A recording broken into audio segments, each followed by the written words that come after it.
बीते रविवार को अलीपुरद्वार जिला भारतीय जनता युवा मोर्चा ने फालाकाटा बीडीओ कार्यालय के सामने धरना प्रदर्शन किया, जिसमें पूरे अलीपुरद्वार जिले के आंगनबाड़ी कार्यकर्ताओं की भर्ती में बड़े पैमाने में अनियमितता का आरोप लगाया और पूरी परीक्षा प्रणाली को तत्काल रद्द करने की मांग की। भाजपा नेता नारायण मंडल, सुदीप रॉय, भाजपा के अलीपुरद्वार 13वें मंडल के सचिव सुब्रत साहा और अन्य सदस्य उपस्थित थे।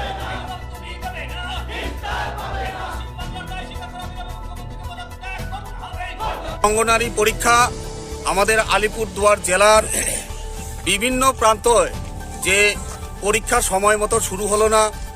আলিপুরদুয়ার জেলার মজিদখানা হাই স্কুলে সেখানে 198 জন ছাত্র পরীক্ষার্থী ছিলেন। তারা 1 ঘন্টা পেরিয়ে যাওয়ার পরেও সেখানে পরীক্ষা শুরু হলো না। তাই পরীক্ষার্থীদের মধ্য থেকে আজকে 1 ঘন্টা অতিক্রান্ত হওয়ার পরেও যে পরীক্ষা হয়নি, তারপরে যে প্রশ্নপত্র এলো সেখানে দেখা গেল 198 জন পরীক্ষার্থী, অথচ সেখানে প্রশ্ন এলো 100, মাত্র 100 এলো।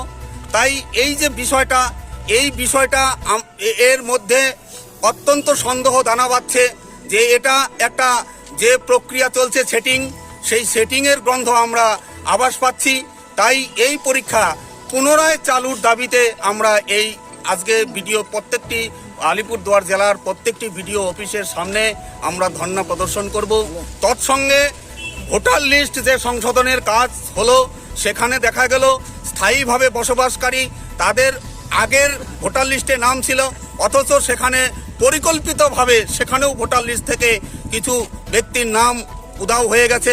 আবার কোনো পার্টে দেখা যাচ্ছে সেখানে ভুয়ো ভোটার সেখানে অন্তর্ভুক্ত আছে, সেখানে দেখা গেল যে সেই ভোটার আদৌ সেই পার্টে বসবাস করে না, সেখানে সেই ভোটারগুলো রয়ে গেছে।